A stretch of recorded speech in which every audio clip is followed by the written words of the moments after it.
ಇವತ್ತಿನ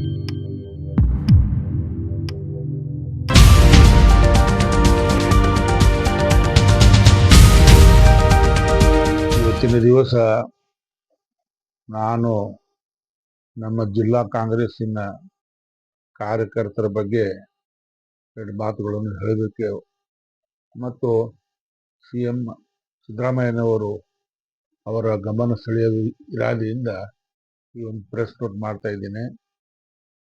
ನಮ್ಮ ವಿಜಯಪುರ ಜಿಲ್ಲೆಯ ಕಾಂಗ್ರೆಸ್ ಕಾರ್ಯಕರ್ತರ ಬಗ್ಗೆ ಕಾಳಜಿ ವಹಿಸಬೇಕಾಗಿದೆ CM ಅವರು. ಯಾಕಂದ್ರೆ ಮೊನ್ನೆ ದಿವಸ ತಾವು ಕಾರ್ಪೊರೇಷನ್ ಮತ್ತು ಲಿಸ್ಟ್ ಹೊರಗೆ ತೆಗೆದ್ರಿ, ಅದರಲ್ಲಿ ಒಬ್ಬರು ನಮ್ಮ ಜಿಲ್ಲಾದವರಿಲ್ಲ. ಬಹಳ ವಿಚಿತ್ರ ಅನ್ನಿಸ್ತು ನನಗೆ. You are responsible person, you are a chief minister, you must take care of the entire state. ಇದರಲ್ಲಿ ಯಾರು ಲೋಪದೋಷ ಇದೆ ನಾ ಹೇಳಕ್ ಹೋಗಲ್ಲ. ಯಾಕಂದ್ರೆ ನಮ್ಮ ಜಿಲ್ಲೆಯ ಇನ್ಚಾರ್ಜ್ ಮಂತ್ರಿ MB ಪಾಟೀಲ್ ಇದ್ದಾರೆ, ಅವರು ಕೂಡ ಸ್ವಲ್ಪ ಸೀರಿಯಸ್ ತಗೋಬೇಕು. ಯಾಕಂದ್ರೆ ಸಾಕಷ್ಟು ಕಾರ್ಯಕರ್ತರು ಇದ್ದಾರೆ, ಅವ್ರಿಗೆ ಅಲ್ಲಲ್ಲಿ ಸಮಯ ಬಂದಾಗ ನೀವು ಸೆಟ್ ಮಾಡಬೇಕು. ಅಧಿಕಾರ ಇರ್ಲಾರ್ದಾಗ ಅವರು ದುಡಿಯಬೇಕು, ಇದ್ದಾಗ ಅವರು ದುಡಿಯಬೇಕು. ಮತ್ತು ಅವ್ರಿಗೆ ಏನೊಂದು ಫಲ ಇಲ್ಲಪ್ಪ ಅಂತಂದ್ರೆ ಸರಿ ಕಾಣಲ್ಲ. ತಾವು ನೋಡಿರ್ಬೇಕು, ಇಲೆಕ್ಷನ್ ಅವಕ್ಕಿಂತ ಪೂರ್ವದಲ್ಲಿ ಏನು ಸ್ಟೇಟ್ ಲೆವೆಲ್ ಆಫೀಸ್ ವೇರ್ಸ್ ಇರ್ತಾರಲ್ಲ, ಅವರೇ ಆಮೇಲೆ ಹೋಗಿ ಮಿನಿಸ್ಟರ್ ಆಗ್ತಾರ. ಈಗ ನಾಳೆ ನಮ್ಮ ಸರ್ಕಾರ ಹೋಗ್ತೈತಿ, ಏನ್ ಮಿನಿಸ್ಟರ್ಗಳು ಅದಲ್ಲ ಅವರೇ ಸ್ಟೇಟ್ ಲೆವೆಲ್ ಕಮಿಟಿ ಒಳಗೆ ಬರ್ತಾರೆ. It's not good. ಎಲ್ಲಾ ಕಾರ್ಯಕರ್ತರಿಗೂ ಅವಕಾಶ ಕೊಡಬೇಕು. This is the duty of the chief minister. ಮತ್ತು ಅದಕ್ಕೆ ಏನ್ ಮಾಡಬೇಕಪ್ಪ ಅಂತಂದ್ರ ನಮ್ಮ ಜಿಲ್ಲಾ ಕಾಂಗ್ರೆಸ್ ಕಮಿಟಿ ಅಧ್ಯಕ್ಷರ ನಿರ್ಧಾರ ಸ್ವಲ್ಪ ಆಕ್ಟಿವ್ ಆಗ್ಬೇಕು. ಅವರು ಮೋಸ್ಟ್ ಇನ್ಆಕ್ಟಿವ್ ಅದಾರ, ಡಿಫಂಕ್ಟ್ ಐತಿ DCC. ಯಾಕಂದ್ರ ಅವರು ಎಲ್ಲಾ ಜೊತೆ ತಗೊಂಡು ಎಲ್ಲಾ ಸೀನಿಯರ್ ಮಂದಿಗೆ ತಗೊಂಡು ಜೂನಿಯರ್ ಎಲ್ಲರ ಹೊಸಬ್ರು ಎಲ್ಲ ತಗೊಂಡು ಒಂದು ಮೀಟಿಂಗ್ ಮಾಡಿ ಒಂದು ಲಿಸ್ಟ್ ಫೈನಲ್ ಮಾಡಬೇಕು. ಯುನಾನಿಮಸ್ ಲಿಸ್ಟ್ ಏನೈತಿ ಅಲ್ಲಿ ಕಳಿಸ್ಬೇಕು. ಮತ್ತು ಸ್ವತಃ DCC ಪ್ರೆಸಿಡೆಂಟು ಕೂಡ ಏನೈತಿ ನಮ್ಮ ಜಿಲ್ಲೆಯ ಮುಖ್ಯ ಮಂತ್ರಿಗಳೇನಿದ್ದಾರೆ ಅವ್ರು ತಗೊಂಡು ಹೋಗಿ ನೀವು ಮುಖ್ಯಮಂತ್ರಿ ಜೊತೆಯಲ್ಲಿ ಮಾತಾಡ್ಬೇಕು, ಅದು ಲಿಸ್ಟ್ ಕೊಡ್ಬೇಕು. ಆವಾಗ ಬರ್ತೈತೆ ಅದು. ಸುಮ್ಮನೆ ನೀವು MB ಪಾಟೀಲ್ ಮಾಡ್ತಾರೆ ಕೂತ್ರ ಆಗೋದಿಲ್ಲ. It is the duty of the district president to take the lead by consulting all the senior leaders. ಆವಾಗ ಏನೈತಿ ಕೆಲವೊಬ್ಬರಿಗೆ ಅವಕಾಶ ಸಿಗ್ತೈತಿ. ಈಗ ಮುಖ್ಯಮಂತ್ರಿ ಅವರು ಆಗ್ತಾರ, ಒಮ್ಮೆ ಮೈಸೂರಿಗೆ ಹೋಗ್ತಾರ, ಒಮ್ಮೆ ಕಲಬುರ್ಗಿ ಹೋಗ್ತಾರ, ಒಮ್ಮೆನೂ ವಿಜಯಪುರ ಬಂದಿಲ್ಲ. ಸಿದ್ದರಾಮಯ್ಯ ಅವರು ನೀವು ವಿಜಯಪುರ ಬರ್ಬೇಕು. ನೀವು DK ಶಿವಕುಮಾರ್ ಅವರು ಸ್ಟೇಟ್ ಪ್ರೆಸಿಡೆಂಟ್, ಅವರು ಕೂಡ ಒಮ್ಮೆನೂ ವಿಜಯಪುರ ಬಂದಿಲ್ಲ. ಬರ್ತಾ ಹೋಗ್ಬೇಕು ನೀವು. This is also A part of the state.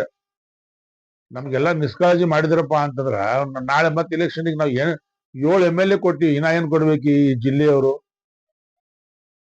ಅದಕ್ಕ ನನ್ನ ವಿಶೇಷ ಇವತ್ತಿನ ದಿವಸ ಏನಿದೆ ನಮ್ಮ ಮುಖ್ಯಮಂತ್ರಿ ಮನವಿ ಅಂತಂದ್ರ ಅವರು ಲೀಡ್ ತಗೋಬೇಕು.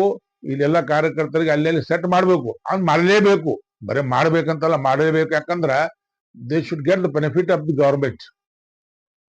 ಎರಡನೇದಾಗಿ ಇವತ್ತ ಒಂದೇ ಮಾತ್ರ ರೈಲ್ವೆ ಬಗ್ಗೆ ಮಾತಾಡಿದ್ದಾರೆ ಕೆಲವೊಬ್ಬರು. ನಮ್ಮ ಇದು ನಾವು ಬರೀ ಇಲ್ಲಿ ಪೇಪರ್ನಲ್ಲಿ ಒಂದು ಸ್ಟೇಟ್ಮೆಂಟ್ ಕೊಟ್ರೆ ಆಗಲ್ಲ. ನಾವು ಇಲ್ಲಿ MP ಅವ್ರು ಇದ್ದಾರ, ಅವರು BJP MP ಇದ್ದಾರೆ. ದುರ್ದೈವ, ಅವ್ರೇನು ಮಾಡಲ್ಲ. 7 ಸಲ ಆಶ್ ಬಂದ್ರು ಅದೇ ಹಣೆ ಮಾರ. ಆಶ್ ಬರುವುದೈತಿ, ಮನ್ಯಾಗ ಕೂಡುದೈತಿ. ಒಂದು ಸ್ಟೇಟ್ಮೆಂಟ್ ಇಲ್ಲ, ಒಂದು ಮೂವ್ಮೆಂಟ್ ಇಲ್ಲ. ಕೇಂದ್ರ ಸರ್ಕಾರದಲ್ಲಿ ಸಾಕಷ್ಟು ಇದು ಅದಾವ, ಅವ್ರದ್ದು ಕಾರ್ಯಕ್ರಮಗಳು ಅದಾವ.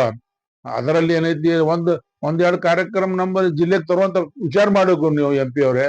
ಏನೂ ಮಾಡಲ್ಲ, ಬರೀ ಸುಮ್ಮನೆ ಕೂತ್ ಬಿಡ್ತೀರಿ. ಸ್ಟೇಟ್ಮೆಂಟು ಇಲ್ಲ, ಎಲ್ಲಿದ್ದೀರಿ ಗೊತ್ತಿಲ್ಲ, ಏನ್ ಮಾಡ್ತೀರಿ ಗೊತ್ತಿಲ್ಲ. ಯಾವಾಗ ನೀವು ಜಿಗ್ಜಿನೇ ಅವ್ರ ಈಗ ಹೋಗೋ ಟೈಮ್ ಬಂತು ನಿಮ್ದು, ಇನ್ನೂವರೆಗೂ ನಿಮ್ದು ಏನೋ ಕಾಂಟ್ರಿಬ್ಯೂಷನ್ ಇಲ್ಲ. ನಾಳೆ ನೀವು ರಿಟೈರ್ಡ್ ಆದ್ರಪ್ಪ ಅಂತ ಇದು ಇವ್ರು ಮಾಡ್ಯಾರ ಅಂತ ಹೇಳುವಂತ ಏನೂ ಇಲ್ಲ ನಿಮ್ದು. ಅದಕ್ಕ ಕೇಂದ್ರದಿಂದ ಏನು ಇದು ಬರ್ತಾವ ಒಂದು ಕಾರ್ಯಕ್ರಮಗಳು, ಅದನ್ನು ಇಲ್ಲಿ ಜಿಲ್ಲೆಗೆ ತರುವಂತ ವಿಷಯ ಮಾಡಬೇಕು. ಈಗ ನಮ್ಮ ನಗರ ಶಾಸಕರ ಬಗ್ಗೆ ಹೇಳಿ ಸಾಕಾತು. ಅವರು is not interested in the city development. ಈಗ ನಾವೇನಿದೆ ಇದು ಸುಮ್ಮನೆ ಕೊಡುದು ಬೇಡ, ಅದ್ರ ಬಗ್ಗೆ ಒಂದು ಮೂವ್ಮೆಂಟ್ ಮಾಡುಮು, ಎಲ್ಲ ಎಷ್ಟು ಜನ ಬರ್ತಾರ ಅಂತ ಹೇಳಿ ನೋಡ್ಬೇಕು ಯಾರ್ಯಾರು ಇಂಟ್ರೆಸ್ಟ್ ಇದ್ದಾರೆ. ಯಾಕಂದ್ರ ಅದು ಜಾತ್ಯತೀತ ಕಾರ್ಯಕ್ರಮ ಆಗ್ಲಿಕ್ಕೆ ಹೋಗ್ತಾ ಇದೆ. ಒಂದು ಸಿಟಿ ಇಂಪ್ರೂವ್ಮೆಂಟ್ ಕಮಿಟಿ ಮಾಡಿ ಅದ್ರ ಬಗ್ಗೆ ನಗರ ಬಗ್ಗೆ ಹೋರಾಟ ಮಾಡಬೇಕು. ಮುಖ್ಯಮಂತ್ರಿಯವ್ರಿಗೆ ಮನವಿ ಕೊಡ್ಬೇಕು, ಉಪವಾಸ ಕೊಡ್ಬೇಕು. ಇದು ಎಲ್ಲ ವಿಚಾರಗಳು ನಾವು ಇಟ್ಕೊಂಡು ಕೂತೀವಿ. ಅದಕ್ಕ ಮತ್ತೆ ಇದು ನೀವೆಲ್ಲರೂ ಮೊದಲೇ ಸ್ಪಂದಿಸಿದ್ರಪ್ಪ ಅಂತಂದ್ರ ಕಾರ್ಯಕರ್ತರಿಗೆ ಮತ್ತ ಜನರಿಗೂ ಏನೈತಿ ಎಲ್ಲ ರೀತಿಯಿಂದ ತೊಂದರೆ ಇದೆ. ರೋಡ್ ಸಾಂಗ್ ಇದ್ದಾವ, ಯಾವ ಹೊಸ ಕಾರ್ಯಕ್ರಮಗಳು ಇಲ್ಲ. ಮತ್ತು ನಮ್ದು ಇದರ ಏರ್ಪೋರ್ಟ್ ಇನ್ನೂ ಆಗ್ತಾ ಇಲ್ಲ. ಇದು ಏರ್ಪೋರ್ಟ್ ಕೂಡ ಎಂ ಪಿ ಅವ್ರು ಮಾಡುವಂತ ಕೆಲಸ ಅದು. ಏನ್ ಮಾಡ್ತಾರೆ ಎಂ ಪಿ ಅವ್ರು? ವಿಚಿತ್ರ ಅನಿಸ್ತೈತಿ ನನಗ. ಜನ ನಿಮ್ಗೆ ಆರ್ಸ್ ತರ್ತಾರ, ಅದ್ರದ್ದು ನೀವು ಉಪಯೋಗ ಕೊಡ್ರಿ ಜನರಿಗೆ. ಬರೀ ನೀವು ಮೆತ್ತಗೆ ಮಾತಾಡೋ ಹೋಗಪ್ಪ ಬಾರಪ್ಪ, ಅದು ಕಾಲ್ ಹೋತೀಗ. You must have some contribution towards the public and towards your constituency. ಏನ್ ಬದಲಾವಣೆ ಆಗಿತ್ತು ಹೇಳಿ ನೋಡು. ನೀವು ಎಂ ಪಿ ಆದ್ಮ್ಯಾಗ ಯಾವ ಕಾರ್ಯಕ್ರಮ ಕೊಟ್ಟಿದ್ ಮಂದಿಗೆ? ಮೋದಿ ಅವ್ರು ಹೇಳಿದ ಪ್ರಕಾರ ನೋಡಿದ್ರೆ ಬಹಳಷ್ಟು ಬರ್ಬೇಕಾಗಿತ್ತು, ಏನೂ ಇಲ್ಲ. ಅದಕ್ಕ ನಾನು ಈ ಒಂದು ಪತ್ರಿಕಾ ಪ್ರಕಟಣೆ ಪ್ರಕಾರ ಏನ್ ಹೇಳ್ತೀನಪ್ಪ ಅಂದ್ರ, ನಮ್ಮ CM ಅವರು ಸ್ವಲ್ಪ ಇಂಟ್ರೆಸ್ಟ್ ತಗೊಂಡು ನಮ್ಮ ಕಾರ್ಯಕರ್ತರಿಗೆ ಸೆಟ್ ಮಾಡಬೇಕು. ಮತ್ತ ನಮ್ಮ MP ಅವರು ಏನಿದ್ದಾರೆ ಅವರು he should take the interest and bring some central programmes to district. ಅದಕ್ಕ ವಿಶೇಷವಾಗಿ ಕಾರ್ಯಕರ್ತರ ಬಗ್ಗೆ ನಾನು ಬಹಳ ನಮ್ಮ ಕಾಂಗ್ರೆಸ್ ಕಾರ್ಯಕರ್ತರ ಬಗ್ಗೆ ನಾವು ಬಹಳಷ್ಟು ತೊಂದರೆ ತ್ರಾಸ ಆಗ್ತಾ ಇದೆ. ಏನಪ್ಪ ಇವ್ರು ಯಾರು ನೋಡ್ಕೊಳ್ಳೋರಿಲ್ಲಲ್ಲ ಅಂತೇಳಿ.